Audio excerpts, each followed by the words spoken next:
آپ دیکھ رہے ہیں ایون مشاعرہ میڈیا پر۔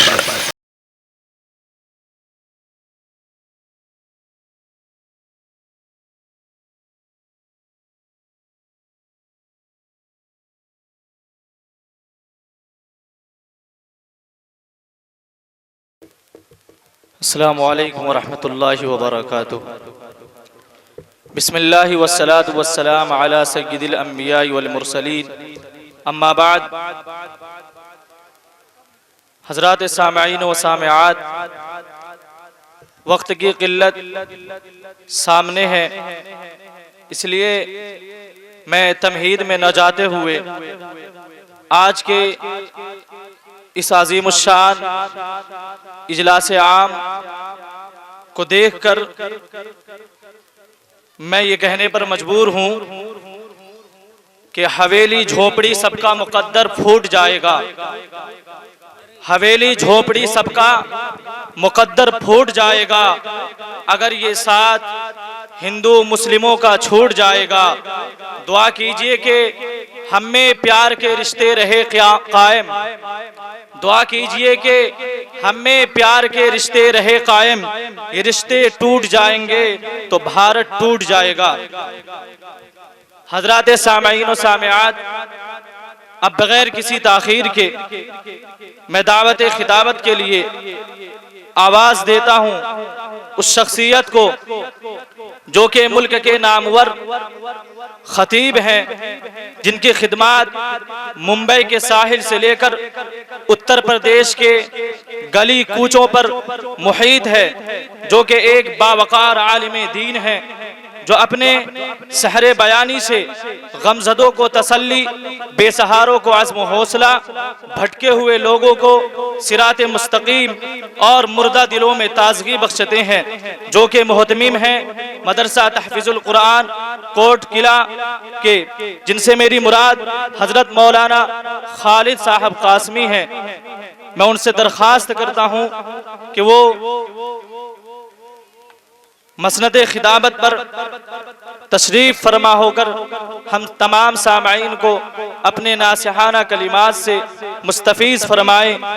اس شعر کے ساتھ استقبال ہے حضرت والا کا کہ تو راز کن فقا ہے اپنی آنکھوں پر آیا ہو جا، تو راز کن فقا ہے اپنی آنکھوں پر آیا ہو جا، خودی کا رازداں ہو جا، خدا کا ترجمہ ہو جا، ہوس نے ٹکڑے ٹکڑے کر دیے ہیں نوع انسان کو، محبت کی زباں ہو جا، اخوت کا بیاں ہو جا۔ حضرت والا مسند خطابت۔ السلام علیکم ورحمۃ اللہ وبرکاتہ۔ الحمد للہ رب العالمین، والصلاة والسلام على سید الانبیاء والمرسلین، اما بعد، قال اللہ تعالی فی القرآن الکریم، اعوذ باللہ من الشیطان الرجیم، بسم اللہ الرحمن الرحیم۔ کتاب انزلناہ الیک لتخرج الناس من الظلمات الی النور، صدق اللہ العظیم۔ حضرات اساتذہ کرام، گاؤں اور دور دراز سے آئے ہوئے مہمان اعظام، معزز خواتین اور اس پروگرام کے اس مجلس کے جناب صدر، وقت بہت زیادہ ہو چکا ہے، بہت طویل گفتگو نہیں کرنی ہے۔ ابھی جناب ناظم پروگرام صاحب نے میرا بڑا لمبا چوڑا تعارف کرایا۔ میں حضرت وضرت نہیں ہوں بھائی، بالکل سادہ سا عام مولوی ہوں، نہ میری کوئی بہت بڑی خدمات ہیں۔ یہ تو مدرسہ کے ناظم اور بانی جناب حافظ منصور صاحب کی محبت ہے جو مجھے آج یہاں پر کھینچ کر لائی ہے اور میرے ذمے یہ کام لگا دیا ہے کہ آپ حضرات کے سامنے کچھ عرض کر سکوں۔ تقریباً 12-13 سال پہلے یہی ہمارے محترم، ہمارے کرم فرما جناب مولانا محبوب الرحمن قاسمی صاحب، جو آپ کے اس مدرسہ کے سرپرست ہیں، یہی حافظ منصور صاحب کو لے کر ممبئی آئے تھے اور مجھ سے ملاقات کروائی تھی، اور انہوں نے بتایا تھا کہ یہ آپ کے علاقے کے ہیں اور آپ کے علاقے میں ایک مدرسہ چلا رہے ہیں۔ اس وقت نہ تو میں اس جگہ کو جانتا تھا، نہ حافظ منصور صاحب سے کوئی شناسائی تھی، یہ پہلی ملاقات تھی۔ اس کے بعد حافظ منصور صاحب کا برابر آنا جانا رہا، ملاقاتیں ہوتی رہیں، لیکن کبھی یہاں پر آنے کا موقع نہیں ملا۔ میں سوچتا تھا کوئی مکتب ٹائپ کا مدرسہ ہوگا، لیکن مجھے کیا معلوم تھا کہ حافظ منصور صاحب نے وہ عظیم الشان کارنامہ انجام دیا ہے اور دے رہے ہیں، جسے انجام دینے کے لیے لوگ سوچتے ہیں، ہمت نہیں کر پاتے۔ ایسے ہی لوگوں کے بارے میں شاعر نے کہا ہے، فرشتے سوچتے ہی رہ گئے، انجام ہستی کو دل ناداں اٹھا اور اٹھ کے بنیاد جہاں رکھ دی۔ نہ کوئی بہت زیادہ اسباب، نہ وسائل، نہ ہی یہاں پر مسلمانوں کی بہت بڑی آبادی، اس کے باوجود بھی حافظ منصور صاحب نے یہاں پر مدرسہ قائم کیا اور اس کے ساتھ ساتھ عصری تعلیم کا بھی انتظام کیا۔ ان کے حوصلے کو، ان کے عزم کو، ان کی ہمت کو میں سلام پیش کرتا ہوں۔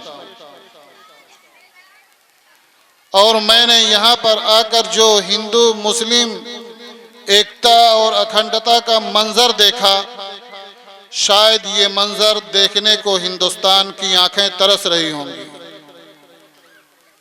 جب بچے اپنی کارکردگی کا مظاہرہ کر رہے تھے تو ہمارے ہندو بھائی آ کر انہیں انعام سے نواز رہے تھے۔ یہ منظر دیکھ کر میں بالکل حیرت زدہ تھا کہ کیا آج کے اس ہندوستان میں جہاں ہر طرف نفرت کا ماحول ہے، ایسا ہو سکتا ہے؟ لیکن میں نے دیکھا کہ ایسا ہو رہا ہے۔ میری دعا ہے کہ ہمارے اس پیارے ملک میں، ہمارے اس پیارے بھارت میں اللہ رب العزت ایسی ہی ایکتا اور اکھنڈتا کا ماحول بنائے، ایسا ہی ماحول بنائے، ایسی ہی فضا بنائے جہاں پر آپس میں پیار ہو، محبت ہو، بھائی چارہ ہو، ہم ایک دوسرے کے دکھ درد میں شریک ہوں، ایک دوسرے کے کام آئیں۔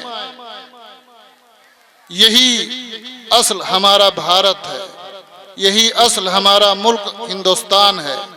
آج ہمارا ملک اسی منظر کو دیکھنے کے لیے ترس رہا ہے، لیکن یہ منظر ہماری میں نظر آ رہا ہے، یہ ایک مثال ہے۔ میں نے قرآن کریم کی ایک آیت تلاوت کی ہے۔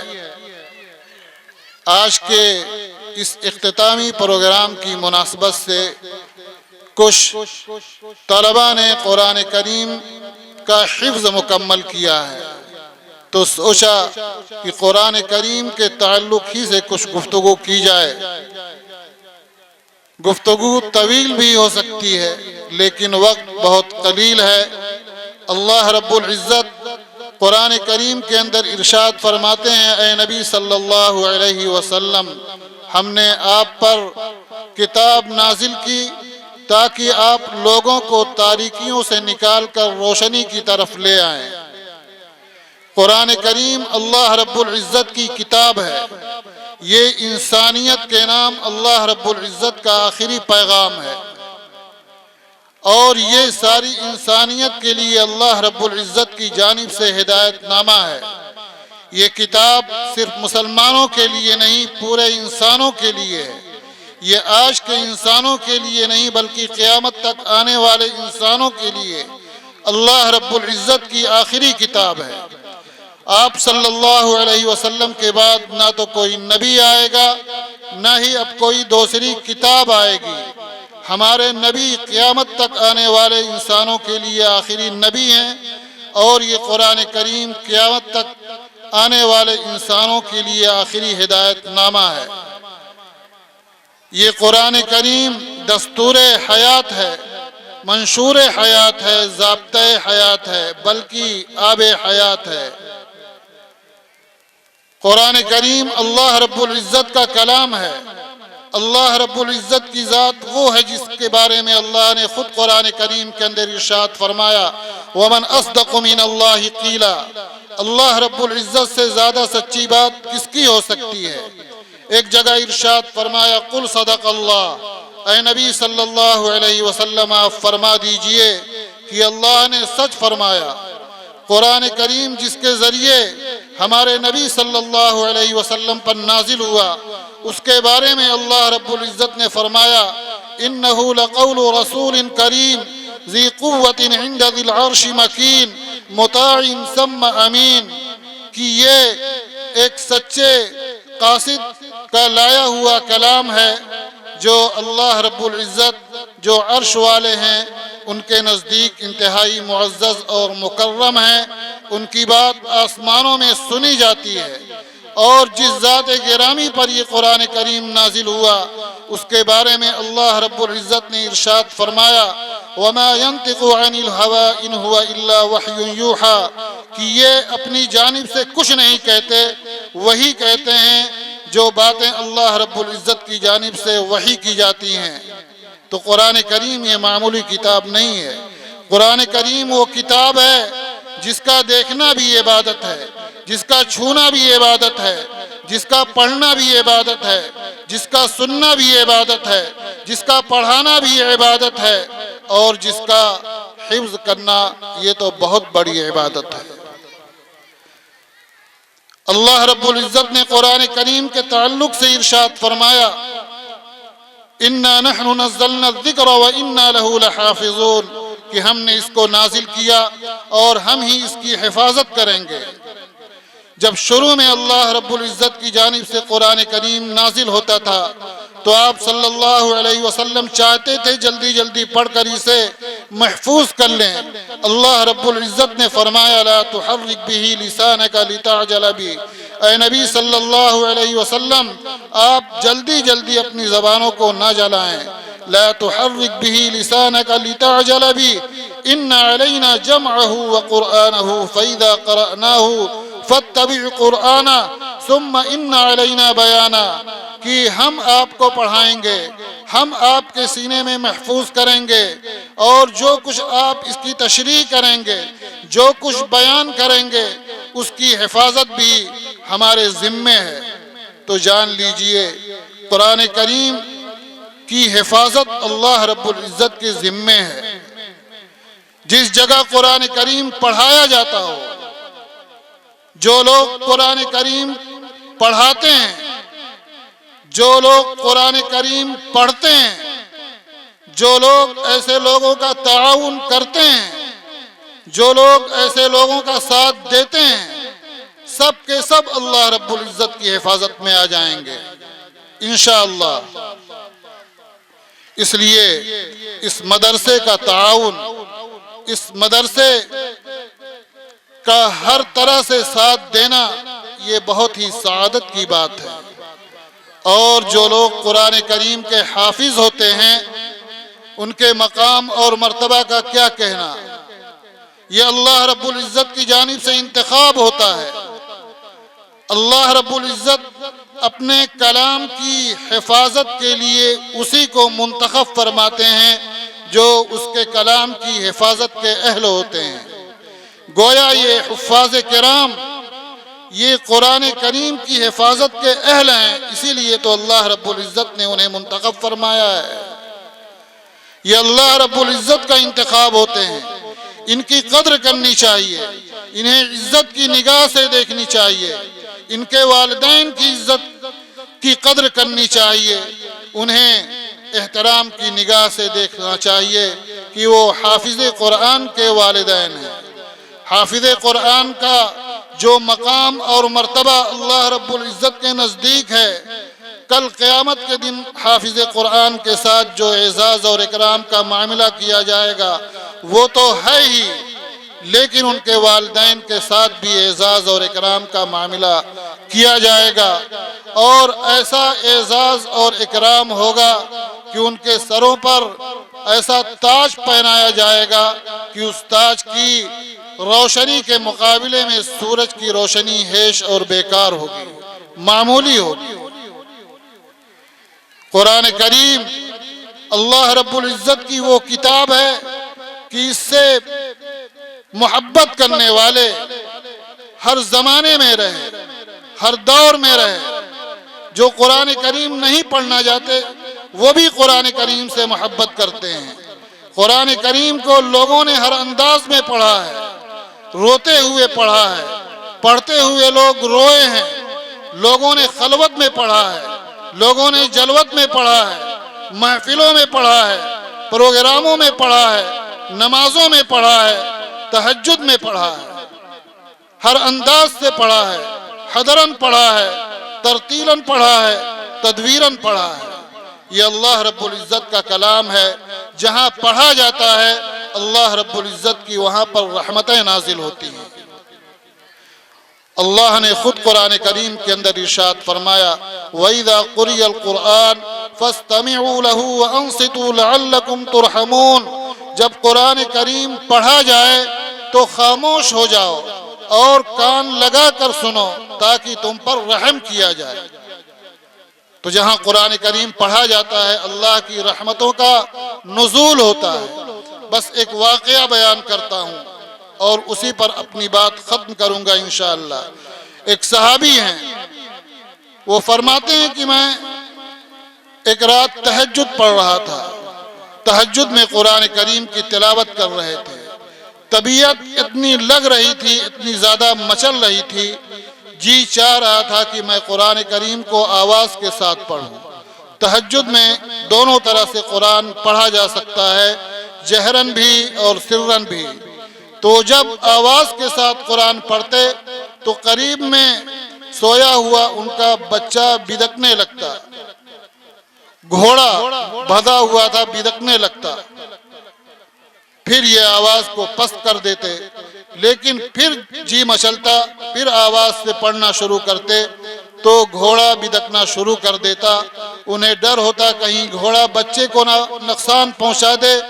اسی حال میں انہوں نے اپنی نماز مکمل کی اور صبح پیغمبر آخر الزماں محمد عربی صلی اللہ علیہ وسلم کی خدمت میں حاضر ہوئے اور رات کا واقعہ بیان فرمایا تو اللہ کے رسول صلی اللہ علیہ وسلم نے ارشاد فرمایا تمہارا قرآن سن کر آسمان سے فرشتے نازل ہو رہے تھے اللہ کی رحمتوں کے ساتھ۔ اگر تم نے قرآن کریم کو بلند آواز میں پڑھنے کا سلسلہ جاری رکھا ہوتا تو آج مدینے کے تمام لوگ فرشتوں کو اپنی کھلی آنکھوں سے دیکھتے۔ تو قرآن کریم جہاں بھی پڑھا جاتا ہے اللہ کی رحمتوں کا نزول ہوتا ہے، کیونکہ یہ اللہ رب العزت کی کتاب ہے۔ اسی لیے حدیث میں آتا ہے تبارک بالقرآن فإنہ کلام اللہ وخرج من، قرآن کریم سے برکت حاصل کرو کیونکہ یہ اللہ کا کلام ہے اور اسی سے نکلا ہے۔ لیکن برکت حاصل کرنے کا مطلب یہ نہیں کہ ہم جزو دان میں بن کر گھروں کی الماریوں میں رکھ دیں برکت ملتی رہے گی، بلکہ قرآن کریم سے برکت حاصل کرنے کا مطلب یہ ہے کہ قرآن کریم کا جس طرح سے پڑھنے کا حق ہے اسے پڑھا جائے۔ اللہ رب العزت نے قرآن کریم میں کیا فرمایا ہے اس کو سمجھا جائے۔ اللہ رب العزت نے قرآن کریم کے ذریعے دنیا والوں کو کیا پیغام دیا ہے، ہماری ذمہ داری ہے کہ اس پیغام کو عام کیا جائے اور پھر اس کے بعد قرآن کریم کی ہدایات کے مطابق اپنی زندگی گزاری جائے تو انشاءاللہ اللہ رب العزت کی رحمتیں شامل حال ہوں گی، اور دنیا کے اندر آپ دیکھیں گے انقلاب آئے گا۔ آج مسلمانوں نے قرآن کریم سے دوری بنا لی ہے۔ قرآن کریم سے جو تعلق ہونا چاہیے تھا، قرآن کریم سے جو وابستگی ہونی چاہیے تھی، وہ بس مدرسوں تک، پروگراموں تک، جلسوں تک محدود ہو کر رہ گئی ہے۔ ایک مسلمان ہونے کے ناطے ہر مسلمان کا قرآن کریم سے جو تعلق ہونا چاہیے تھا، وہ تعلق اب نظر نہیں آ رہا ہے۔ اس لیے تمام حضرات اور خواتین سے میری مؤدبانہ درخواست ہے کہ قرآن کریم کو سینے سے لگائیں، اپنی آنکھوں میں بسائیں، دل و جان میں اتاریں، اس کی تلاوت کریں، اسے سمجھنے کی کوشش کریں، اور پھر اپنی زندگیوں میں اسے نافذ کریں، اللہ کی ہدایات کے مطابق زندگی گزاریں، تو دیکھیں گے کہ یہ دنیا ہی جنت کا نمونہ بن جائے گی۔ مجھے خوشی ہے کہ آپ کے اس مدرسے میں حفظ قرآن کی کئی درسگاہیں ہیں، اور اسی کے ساتھ ساتھ جناب حافظ منصور صاحب نے عصری تعلیم کا بھی ماشاءاللہ بہترین انتظام کیا ہے۔ 7ویں تک تعلیم ہوتی ہے۔ آپ حضرات کے لیے دونوں طرح کا نظم ہے، اپنے بچوں کو حافظ بھی بنائیں، عالم بھی بنائیں، عصری تعلیم کے زیور سے بھی آراستہ کریں، کیونکہ تعلیم ہی انسان کو اوج ثریا پر پہنچانے والی ہے۔ تعلیم ہی آپ کو لوگوں کے درمیان عزت کا مقام دلانے والی ہے۔ تعلیم ہی آپ کی عظمت رفتہ کو واپس لانے والی ہے۔ اس لیے روکھا سوکھا کھا لیں، لیکن یہ طے کر لیں کہ ہم اپنے بچوں کو ضرور تعلیم دلائیں گے، چاہے آپ عصری تعلیم دلائیں یا دینی تعلیم دلائیں، کوئی بھی تعلیم دلائیں، لیکن تعلیم سے ہم غافل نہیں رہیں گے۔ اور تعلیم حاصل کرنے کے بعد یہ مقصد ہو کہ ہم سماج اور معاشرے میں تعمیری کام کریں گے، ایکتا اور اکھنڈتا کی باتیں کریں گے، مل جل کر رہیں گے، لوگوں کے دکھ درد میں شریک رہیں گے، اور ایک دوسرے کے کام آئیں گے۔ اس مقصد کے تحت یہ آپ حضرات تعلیم حاصل کریں۔ ماشاءاللہ آپ کا یہ مدرسہ یہ مقصد پورا کر رہا ہے۔ اللہ تعالیٰ اس مدرسے کو دن دونی رات چوگنی ترقیات سے نوازے۔ مدرسے کے محتمم ذمہ دار اور بانی کو اللہ تعالیٰ صحت اور عافیت کی زندگی نصیب فرمائے، اور یہاں کا جو ماحول ہے آپس میں مل جل کر رہنے کا، اللہ تعالیٰ اس ماحول کو تا دیر قائم رکھے، جملہ شرور و فتن سے محفوظ فرمائے۔ وآخر دعوانا ان الحمد للہ رب العالمین۔